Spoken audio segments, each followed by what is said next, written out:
Hi everyone, a couple of weeks ago I filmed a video where I went through all of the short story collections that I own, which are over there. I'll link that video up here and down below.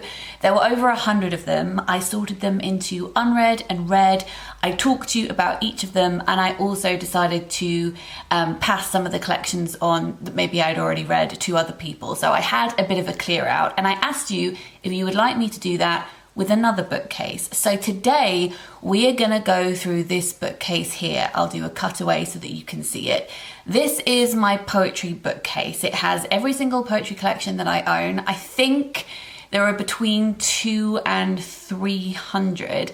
I have regular clear outs of my books, and because of that, a lot of the books that I have on my shelves are unread, because when I read a book, unless I really, really love it, I tend not to keep it. So what I want to do today is I want to pull all of those books off that bookcase, and firstly I'm going to put them on this bed, my bed, and then I'm going to go through them. I'm not going to talk about every single one like I did with the short story collections, because there are so many, but I will show you all of them, and I will talk to you about some key books as I go through them. I'm going to talk to you about which ones I've read, which ones I haven't read, which ones I think I might not keep anymore, which ones I'm going to send off to go to a new home so they can have a new lease of life.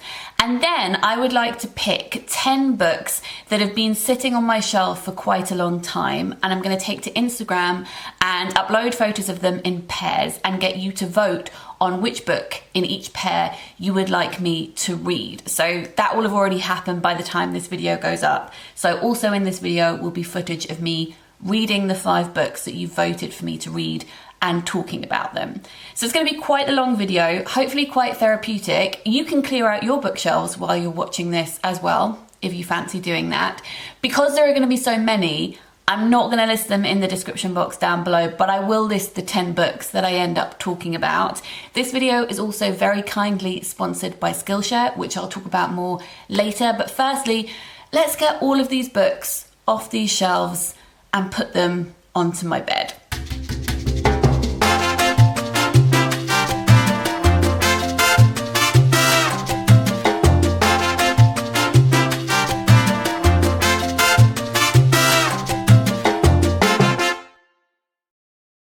I just realised I wouldn't be able to sit on the bed properly wearing that dress because it would be up around my waist. So I've had a quick outfit change and I'm feeling really super cozy. All of the books here. Why is it when you take books off a bookshelf, they look like they've doubled in quantity? I don't understand. I'm going to go through them. I'm going to show you some of them as we go. As I mentioned, not going to talk to you about each of them. And I'm going to sort them into read, unread, and books that I'm going to part ways with, and then we can have a count, see how many there are, then we can alphabetize them and put them back on the shelf and then do some sample reading. So in no particular order, let's begin. I'm just going to grab a pile. Firstly, we've got some anthologies which I have read and I'm keeping. We've got Poems from the Edge of Extinction, which is edited by Chris McCabe, and this is a collection of poetry written in languages that are going extinct, so where there are only a few speakers left of a certain language. So there are poems in that language and then translated into English. I think it's an amazing concept. Then we have Beauty is a Verb, which is a collection of poems by disabled poets. And I also have another one called Stares and Whispers, which is from disabled and deaf poets in the UK, because this is a US publication, and that's in amongst here somewhere, and I really recommend both of those anthologies. Land of Three Rivers is a collection of poetry from northeast England. I have some poems in here myself. I haven't read this anthology yet. It's huge, but I look forward to diving in and out of it in the future. Slant Light by Sarah Westcott is a fantastic collection. I love it, especially a poem in here called Inklings, which I talk about in some of the writing workshops that I do, because there are so many layers to it. If you're interested in family life and how that intersects with nature, I would really recommend this one. I really enjoyed Emily O'Neill's collection Pelican, which is about many different things, but at its heart it's about grief and the loss of her father. And I haven't read her other collection, A Falling Knife Has No Handle, so I might put this on the pile of books for you to vote on. I enjoyed John McCullough's previous two books, The Frost Fairs and Spacecraft, but I don't think I'll reread them, so I'll pass them on to somebody else. And I haven't read his latest book, which is Reckless Paper Birds, so I'm going to add this to the pile of books for you to vote on too. If you're on the lookout for queer poetry, I really recommend his work. He especially is so good at voicing the distances that grow between people in the most heartbreaking way. Changing by Lily Huang is a really bizarre collection. I don't know if I'll ever reread this, but I can't bear to part with it. It looks like this inside, and she actually invites you to cut out each stanza and put it in a hat, and then pull out stanzas and read them in any order that you want to. I also love her non-fiction book, Beastery, which is about fairy tale and abusive relationships. I think if you really loved Carmen Maria Machado's In the Dream House, you would really love Beastery. Lessons on Expulsion by Erika L. Sanchez is one that I bought based on the cover, can you tell? It's been sitting on my shelf a while, so I'm going to add it to the pile of books for you to vote on. These are all of the Forward Prize anthologies that I own. There may be a couple more buried in here somewhere, which I have read. And also within here, we've got the Best British Poetry, which is published by Salt. I don't know if they do this anthology anymore, actually, but they used to. And they would put together a selection of some of the best work that had been published in literary journals throughout the year. I've read all of these and highly recommend them. I will list them in the description box down below. I said I wasn't going to do that, but given there are quite a few of these, I'll list them. This book is so beautifully put together. This is Threshold Songs by Peter Gizzi. I bought this at the Aldeburgh Poetry Festival 8 years ago, and I adored it when I read it, but I think I'm going to part ways with it. In fact, Matthew, I think I'm going to send it to you. I'm going to put together a poetry parcel and post it to you. I think that you might like this. Okay, it's going to a new home. I adore the cover of this one. This is Christy Bowen's Salvage. And let me read you a couple of lines from this. This is called A House Made of Ghosts and Small Animals. For every love song, there is a broken dove skeleton rotting in the eaves, the terrible goblin heart of my goodbye. I love that. Dream Songs by John Berryman, I read about 15 years ago, and I think his work, along with Charles Bukowski, even though they're very different, and Neruda, like those poets which I read around that time, just poets whose work I've become very distanced from. So this one is going to go to a new home too. I'm going to pop this book on the pile of books for you to vote on, which is And Then She Ate Him, which I know is inspired by folklore. It says definitely weaving the queer experience alongside tales of friends and strangers, Tom toys with myth, devilish humour and absurdity. Pop that on the pile. I haven't read this one, which I should do because it's called Till the Tide, an anthology of mermaid poetry. Why haven't I read this yet? I have quite a few of, I think all of Rebecca Hazelton's books. I think that she's great. I'm going to pass Vow on to another person, but I'm definitely keeping this, which is Fair Copy, which is a collection that she started on her 29th birthday. She took the first line, I think, the first line of every 29th Emily Dickinson poem. Speaking of Emily Dickinson, she's in here somewhere. We'll unearth her in a second. And then she used that as an acrostic to write these poems, which are really delightful and dreamlike. I love them. When I judged the Costa Book Awards in 2016, our winner that year was Falling Awake. If you would like books about Greek myth and nature, then look no further. We also shortlisted Measures of Expatriation by Varney Capildeo, which is a wonderful look at language and how language can be your home, no matter where you happen to be in the world. We also shortlisted Melissa Lee Horton's collection Sunshine, which is all about relationships and body and sex and mental health. And we shortlisted Kay Tempest's collection Let Them Eat Chaos, which is about, I think it's 5 different people across London during a storm, and it's about an uprising. It's very politically charged. Those are still buried somewhere in here. Houses by Nikki Walshinger is one of my favourite collections ever.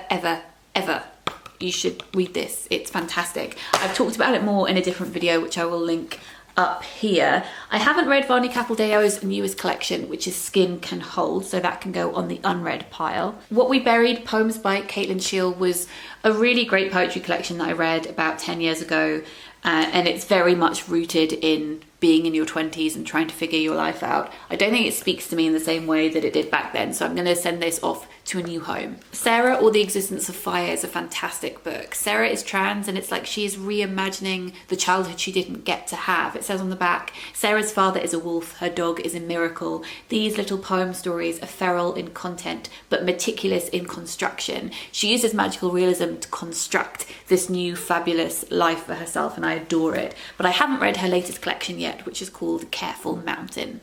Divinity School is a collection that I have dipped in and out of. It's been on my shelf for quite a long time, so I'm gonna add this to the pile of books that you're going to be voting on. And then we have lots of books here by Sharon Olds. Actually, I say loads, but there are only 3 here. It may be that there are more in here somewhere. I'm gonna pass on this one, which is One Secret Thing, which I read and enjoyed, but I don't think I'll reread. I think I'm also gonna pass on this, which is The Gold Cell. It's not my favorite by her, but I think the reason that I've held onto it is because I bought it when I was staying in Amsterdam. I was doing research for the bookshop book, and I was staying on a little houseboat in a canal in Amsterdam, and I was there doing some book events, and it was all fantastic. And I bought this at the poetry bookshop in Amsterdam, and so I feel tied to it because of that, but I'm not going to reread it, so I'll pass it on to somebody else. But I will keep this, which is her collection Odes, which is a tongue-in-cheek collection, but it does have depth to it. It has odes to lots of different things: ode to sexism, ode to tampons, ode to hip replacements. This is great. I bought this book ages ago, which is called Four-Legged Girl by Diane Seuss, because I thought it was going to be about disfigurement and the freak show. I don't know if it is, but I'm going to add it to the pile of books for you to vote on. Oh, I knew there was another Sharon Olds book. This is her latest one, which I haven't read yet. The Trees by Heather Crystal, one of my favourite collections. It's prose poetry, and it uses gaps to show deletions in memory and also censorship. I love it.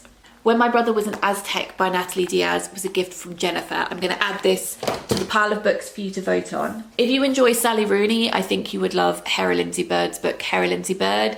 It is very sarcastic and it's just hilarious. There's one particular poem where she just complains about Ross from Friends. It's great. How gorgeous is this cover of Shine Darling by Ella Frears? It's beautiful. I haven't read this one yet. J.R. Carpenter is a digital creator, and this collection of poetry is called An Ocean of Static, and she took fragmented archives from North Atlantic crossings, so ship records, and then she turned that into poetry. So it reads like a really disjointed tide. It's bizarre and like nothing I've ever read before. Flesh by Mary Jean Chan, one of my favourite reads of last year. You know, I said that most of these were going to be unread, but I'm not actually sure that that is true. Emily Berry's Stranger Baby, I think, is my favourite collection by her. I also have, sorry, I realise I'm not looking at you. I also have her first collection, which is called Dear Boy, which I think I am going to pass on to somebody else, but I'm going to keep this one, which is about grief and the loss of her mother. I made a whole video just about this book, which I'll link up here and down below. I haven't read Julia Copis's latest collection, Girlhood, so I'm going to add this to the pile for you to vote on. Oh, this one. This is my poetry collection. It's The Girl Aquarium. It is about fairy tales and freak shows and disfigurement. It's about girlhood, forests and the sea. And if you like the sound of that, then it would be lovely if you wanted to check that out. I will link it in the description box down below. The Jitters by Anne Cecilia Holmes is an amazing collection which focuses primarily on anxiety. A Watchful Astronomy by Paul Deaton uses meteors and constellations to discuss his history with his father and how he admired him as this bear-like figure that he would look up to, like the constellation of the bear, but that he was overbearing, no pun intended, and quite abusive, and he doesn't know how to reconcile the good with the bad. All of John Burnside's poetry books, half of which I have read and half of which I haven't. Girl Show by Christy Bowen. Again, I'm going to quote a couple of lines to you. I may speak like a woman, but my throat is a lovely murder, a dark tent. I love her. Speaking of love, Why God is a Woman by Nin Andrews, one of my favourite poetry collections. It's a satirical look at an island where men sprout wings from their bodies and they're sexually objectified when that happens to them. It's brilliant. I haven't read her other collections, which I have Here we've got Sleeping with Houdini, A Kind of Excuse, and The Last Orgasm. These are all on my TBR, and I should get to them considering I love this one so much. Can we talk about these covers? This is Girl King by my friend Brie Cavallaro. I haven't read her latest collection, which is Unhistorical, which is very naughty of me, and I should have read it. I will add this to the pile of books that you're going to be voting on. If you like my poetry, I think you'll really like hers because it's steeped in folklore. In Calling a Wolf, Cavallaro Bar looks at his relationship with alcohol and also his relationship with his family and how those things are impossibly intertwined.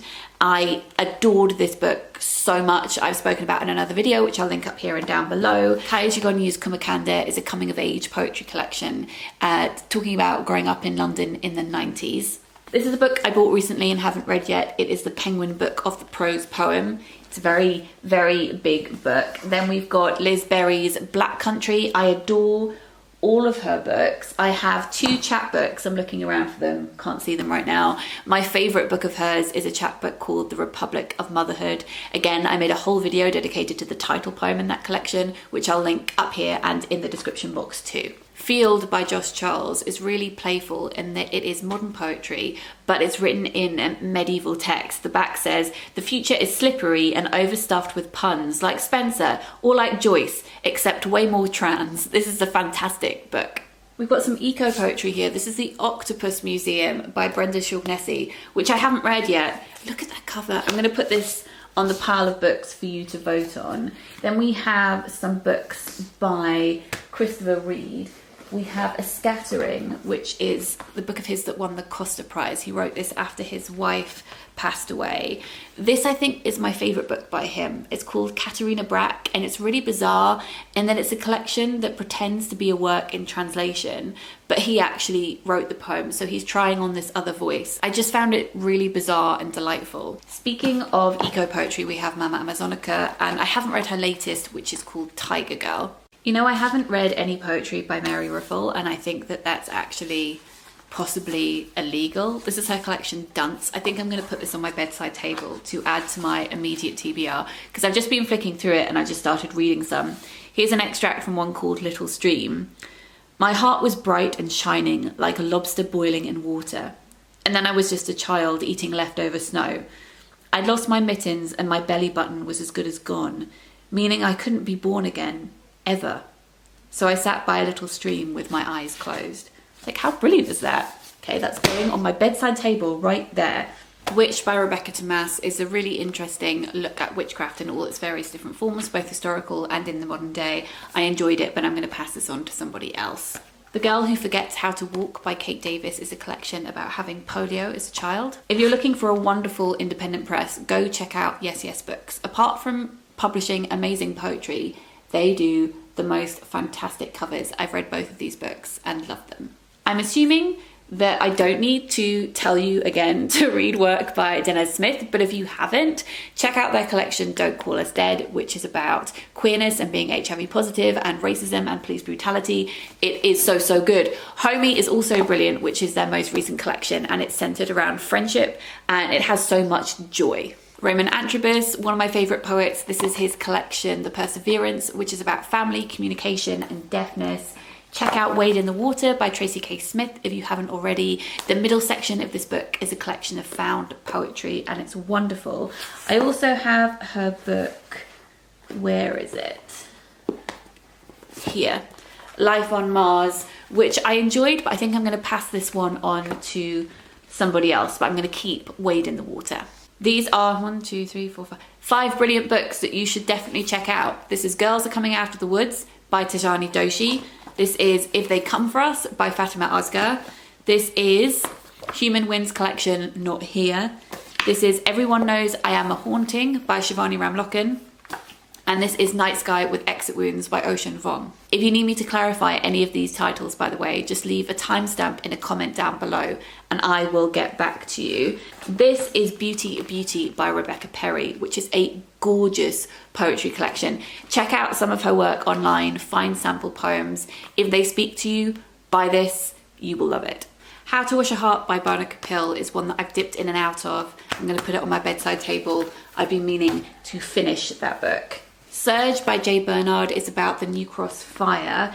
England, Poems from a School, I've spoken about so much on here. It's an amazing anthology of poetry that Kate Canchy has edited together by the students that she teaches at Oxford Spires Academy. Folklore by Tim Atkins is a fragmented collection that looks at nature. Miriam Nash's book, All the Prayers in the House, is about her relationship with her father and growing up on an island where Robert Louis Stevenson used to live. And she's sending letters back through history. It's fascinating. Undying is a collection by Michel Faber, which he wrote after his wife Eva passed away. The Exhibit by Lauren Eggert Crow is published by Hyacinth Girl Press, which is an amazing independent press. They hand bind everything themselves. They're incredible. This is a prose poetry collection where the narrator is imagining walking through a bizarre exhibit where there are lots of things that represent different parts of her life. I adore it. We've got a few more collections here that I have some of my work in. This is She Will Soar by Anna Sampson, which has my poem December in it. This is a collection of poetry that was published to raise money for Pussy Riot a long time ago, and I have a poem in here called Vagina Land. And then this is Cast, the Poetry Business Book of New Contemporary Poets, which was edited by Simon Armitage, who is our poet laureate now, and he was putting together work by poets who he really wanted to celebrate, and I was one of the poets that he chose, which I was very chuffed about. I haven't revisited No Matter the Wreckage by Sarah Kay in quite a few years, but I can't bear to part with it because a couple of the poems bookmarked here are poems that I included in the service that I wrote. Well, I call it a service? I guess it's a service when I married my best friend. So I wasn't legally marrying them. They had a legal marriage ceremony, but that was a small affair, and then they had a bigger wedding and I did the wedding, and I chose some of the poems from here as verses to read out, so I have to keep this one. The Horse Has Six Legs is one of my favourite collections of translated poetry. It's Serbian poetry translated by Charles Simic. Jamie Mortara's collection, Some Planet, is so playful. Some of the poems are flowcharts. One of them is even this, which you have to cut out of the book and then you turn into... What are these even called? You used to play with them at school. You know, they look like this and you have to pick an option and then you will do it for however many words there are. So no one needs you. Or is it syllables? No one needs you. And then you pick an option. Mary hated any room that had you. And then you open it. I don't want anyone. So you make up your own poems depending on which lines you pick. It's like a choose your own adventure poetry game. I think that's really fun. So that is Jamie Mortara's collection, Some Planet, and they have a new collection which is called Good Morning America, I Am Hungry and on Fire. One of these poems begins, even though I am transgender, I have no transformation photo collage success story for you. No before and after, side by side. No gradual timeline of myself slowly starting to exist as a legitimate one or the other. When I came out, I did not come out as wanting to feel better inside my body. I came out as not wanting to have a body at all. And look at what failure I am to still have one. I had honestly forgotten about this book. This is the Manifesto Project, and I was contacted about this a couple of years ago. And I really want to read it now that I have remembered that it exists. It says on the back, what does poetic manifesto look like in a time of increased pluralism, relativism and danger? How can a manifesto open a space for new and diverse voices? 47 poets at different stages of their careers contribute to this new anthology, demonstrating the relevance of the declarative form at the intersection of aesthetics and politics. So I was asked to write a manifesto about poetry and how I approach poetry, and so it has this manifesto in it, and then it has some of my poems in it as well, and then it has manifestos and poems by 46 other poets. I can't even remember what I said. Let's see what I said. Oh, it's quite long. So let me just read you a little bit. She was Little Red Riding Hood. She had sex with the wrong man. He was dressed as a wolf. He swallowed her whole. She curled up in his stomach until another man cut her out. She was Little Red Riding Hood. She was forced down the wrong path. The man was dressed as a wolf. He tried to swallow her whole. She skinned the wolf and wore his fur. All the men ran away. She was the wolf. If she were a book, then she would be banned. Halal, If You Hear Me is an anthology edited by Fatima Asghar that I really want to read soon. It says it is a breakbeats poet anthology of writing by Muslims who are women, queer, genderqueer, non-binary and or trans. Who remembers these? If you've been around a long time, you will remember these. This is the 100 Poem Challenge number 1 and this is the 100 Poem Challenge number 2. 2 different weekends, one on the 5th and 6th of November 2011 and one on the 6th and 7th of October 2015, I wrote 100 poems in a weekend to raise money for charity. So the first one, I was raising money for an EEC charity who were doing research into loss of eyesight with people with EEC, and the cover was illustrated by Greg McLeod, who illustrates my book Weird Things Customers Say in Bookshops. And then the second time I did it, I was raising money for the Book Bus, which is an amazing charity which makes buses full of books, and they go around different countries in Africa, and also they go around India as well. And this cover was designed by Leo Nichols, who did the cover of my book, the Bookshop book. I have considered doing the 100 Poem Challenge again at some point to raise money for charity and write another 100 poems in a weekend. I may do that at some point. Then right at the end, I've got lots of copies of the Rialto and Poetry London, which are literary journals that I am subscribed to, and then poetry pamphlets. So these are the pamphlets that I have read and have kept. Some of my favourites in here, we've got Their Lunar Language by Charlotte Aitler, Collateral by Simone John. We've got Dear Body by Hannah Hogston, who has a YouTube channel, which I'll link in the description box down below, and this explores disability. As I mentioned, I also love The Republic of Motherhood by Liz Berry, and I also really enjoy Larissa Dickey's poetry as well. This is a piece of information about his invisibility. These are the poetry pamphlets that I haven't read yet. Some of these are published by Yes Yes Books. A lot of them are published by Dancing Girl Press, who do these wonderful pamphlets. They are handbound, they're printed out by the person who runs the press. I will link them in the description box down below because one person runs them, and it's Christy Bowen, I think, actually, whose work I've showed you in this video too. It can take a while to ship, like a few months, so be patient, but I promise they're worth the wait. Okay, so those are all the books. I've pulled out 12 actually for you to vote on, so I'm going to put those on Instagram now, and while you're voting, I'm going to count the piles of books that I have here. They started out as neat piles. I'm looking at them because they're on the floor. They started out as really neat piles and they're not so neat anymore, somewhat overflowing. I actually think I've got more read books than unread books, which is a surprise to me and one that I am happy about. But let's see if that's true. Let's count them and then put them in alphabetical order and put them back on the shelves.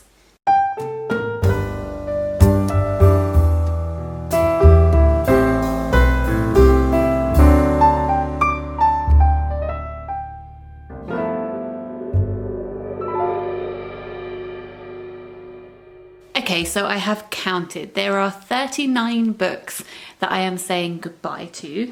There are 69 books that I haven't read. There are 129 books that I have read, plus the 12 books that I'm getting you to vote on, and the 3 books that I put on my immediate TBR. So that is a total of 252 books. Let's put all of these back on my shelves.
next day. As I mentioned at the start of this video is very kindly sponsored by Skillshare. Skillshare is an online learning community, and I have worked with them for the past 3 or 4 years, I think. I have made videos for them on a variety of topics, including how to cook certain things, how we started to decorate our flat, how to organize your life and how to prioritize activities, how to move from an in-house job to freelance life, how to start writing different projects, how to annotate texts, so many different things. I'll make a playlist of all the videos that I've made for them, cooking as well, and I will link that in the description box down below, and that should give you some idea of how vast the number of topics covered is on their own website too. So Skillshare has thousands and thousands of different classes, over 25,000 different classes on a huge variety of topics. I could list them all, but you know, business things and creative things and everything in between. If you want a video on how to look after your houseplants,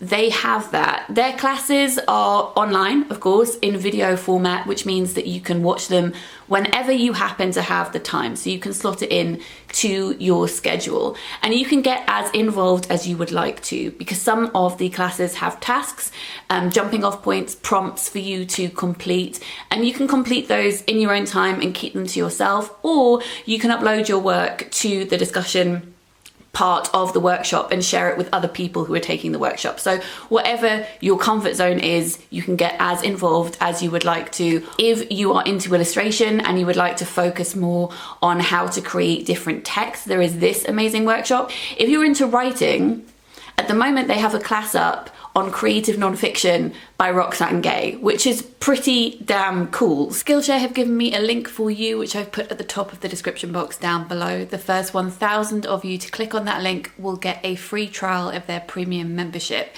If you choose to continue after the free trial is over, it's a really affordable platform, working out at less than $10 a month. And as I said, they have pretty much everything that you could ask for. So thank you very much to Skillshare for sponsoring this video. Your votes are in, going back to the poetry books. So let's see which books you voted for, and then I'm going to crack on with reading and talk to you about them. So for the first pair, which was Brie Cavallaro and Julia Copus, there was 601 votes for Unhistorical and 411 for Girlhood, so I will be reading Unhistorical.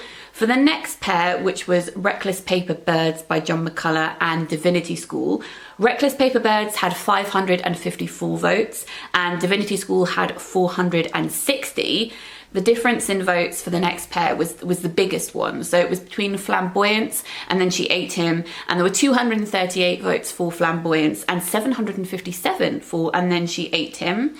Sykkel, Saga and Four-Legged Girl was the next pair. Sykkel, Saga got 532 votes, Four-Legged Girl got 410. The next one was the closest one, which was between the Octopus Museum and When My Brother Was an Aztec. The Octopus Museum got 507. When My Brother Was an Aztec got 471. So I am hearing that you are into me reading Natalie Diaz, and I do want to read her soon, so I will remember to get to that at some point. And then the next one, we had lessons on Expulsion and A Falling Knife Has No Handle. And that was a split of, I just lost it, let me find it again. Here we go, it's a split of 610 for Expulsion and 342 for Falling Knife. I'm gonna go and read samples from all of them, and then I'm gonna come back and talk to you about them. In a previous video, I mentioned that the vine outside our window is going to turn red, and it's doing it now. It's great. Let me show you, just in case anyone wanted a vine update. It is currently the thing that owns my heart. I love it. Anyway, right, I've read part of these 6 books. In fact, the first one I read all of because it's a chapbook. So it is quite short, and it's one long poem as well. So it felt easier to sit down and read the whole thing. So this is Sykkel, Saga by Vicki Husband. And as I said before, but I will repeat because we talked about lots of books in this video. This is a long poem which is about a cycle ride through the Arctic Circle in Norway. I enjoyed this. It's very atmospheric, but it didn't hook me and, you know, wind its way into my soul. I appreciated it though, and there is some beautiful language in here. I really like this description of the actual cycling. It said, "We warm to our tire song on tarmac that harps on, compelling us. Hypnotic calls us, dragon-headed we breathe from fire bags, plunder air, dig legs into wind like spades." That was my favourite part of the collection. Overall, I'm glad I read it, but not a favourite. Then I started to read this, which is And Then She Ate Him by Tom Denbeigh. And the first one in this made me laugh out loud. It's about a modern day siren. It's a woman who sits on a train reading a book, trying to send out a signal that says, "Do not disturb me," because she knows if she does that, men will come up to her and talk to her about the book that she's reading when she really doesn't want them to, and then she can eat them. It's great. And it reminded me so much. I had this brilliant experience. I mean, it was annoying, but it was just so perfect, despite being annoying. I was on the train going to the Ilkley Book Festival a couple of years ago, and I was reading Men Explain Things to Me by Rebecca Solnit, which is her essay collection, one of her essay collections. But I'd taken off the dust jacket because I always take the dust jacket off my hardback books to stop me damaging them when I'm traveling around. Do you remember the days when we used to travel around? So I was reading it on the train, and the man opposite me said, "What are you reading? And are you ashamed of it because you're not wearing the dust jacket?" And I said, "Oh no, it's I'm just protecting it. It's called Men Explain Things to Me by Rebecca Solnit." And he said, "No, that's not by Rebecca Solnit. I remember reading a review of that book in The Guardian."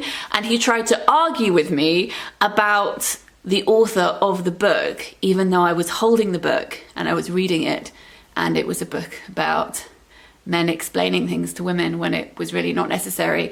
And I wish I could say that he was doing it for a joke, but he really wasn't. It was just, you know, perfect in that moment. Anyway, I'm really enjoying this. It's very tongue-in-cheek, but then it dives into more serious topics too. There was another poem in here about waking up and finding out that you're a banana, and the narrator's friends are all different kinds of fruit, and they all have their different struggles.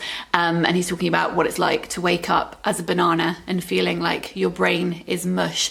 I really enjoyed that. It made me giggle. Then I started to read Reckless Paper Birds by John McCullough. As I said, this is the third collection of his that I have read. And I like how these poems have subtle references to each other.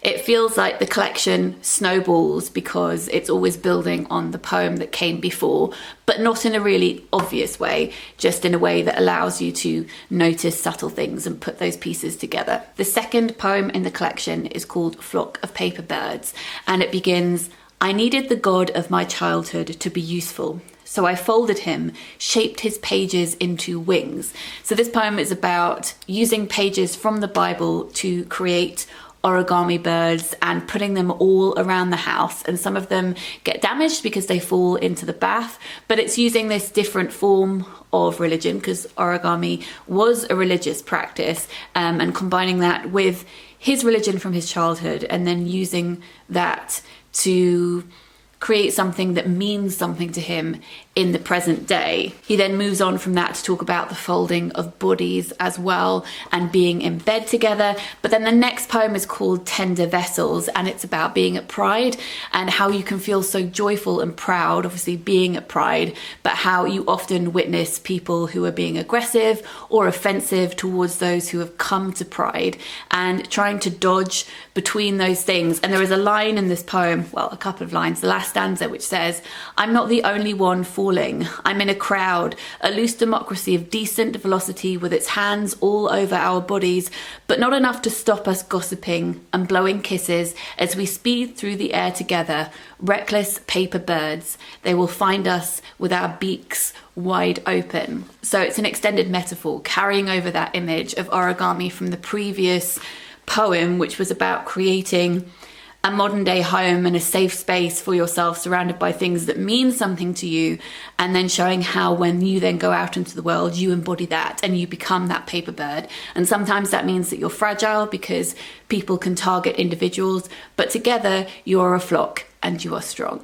Lessons on Expulsion by Erika Sanchez is one I had to stop myself reading when I was doing the sample readings. I could have sat down and read all of this book, because the imagery inside it is so colourful. One of them begins, The glittering women swing their hips like eternal bells, which I love. And then the poem after that, called Amma, says, in 100 years of solitude, Marquez wrote that we are birthed by our mothers only once, but life obligates us to give birth to ourselves over and over again.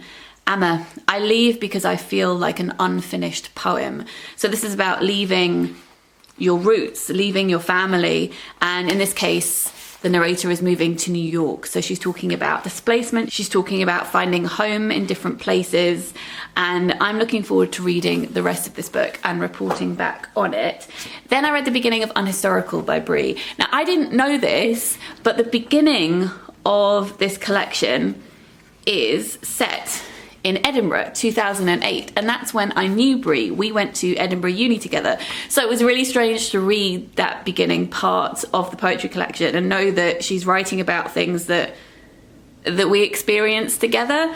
I love this description of Edinburgh, because she's American, so she was over for her year abroad. It says, years ago, I lived in a city built onto itself. Each street ate its own tale, which is such a wonderful way to describe Edinburgh, which is a place that I miss greatly. My favourite poem that I read, though, is one about a ghost who's trying to help you in the morning. The ghost wants to walk through your bedroom wall. When do you sleep? The ghost wants to know. It wants to turn the faucet on for your morning shower. It's helping. It fills your French press. The water turns out red. The ghost isn't sure how to fix that. Your nightgown is cotton, the kind the ghost likes. The ghost reaches for your hem like a cat would. If it were a cat, the ghost could warm your ankles. And it goes on. Loved it. And then finally, I read the beginning of the Octopus Museum. And I think it's a good sign that the first couple of poems in here made me cry. Maybe it's because I miss the sea a lot. The first poem is called Identity and Community, and she's trying to work out how to get into the sea, but she's on her own and she's approaching other groups of women who are going into the sea too, but they're all in their own cliques and they don't really feel comfortable with her joining in. So she's just pretending that she doesn't mind. And she says, I don't want to be surrounded by people or even one person, but I don't want to always be alone. The answer is to become my own pet, hungry for plenty in a plentiful place. I was a woman alone in the sea. Don't tell anybody, I told myself.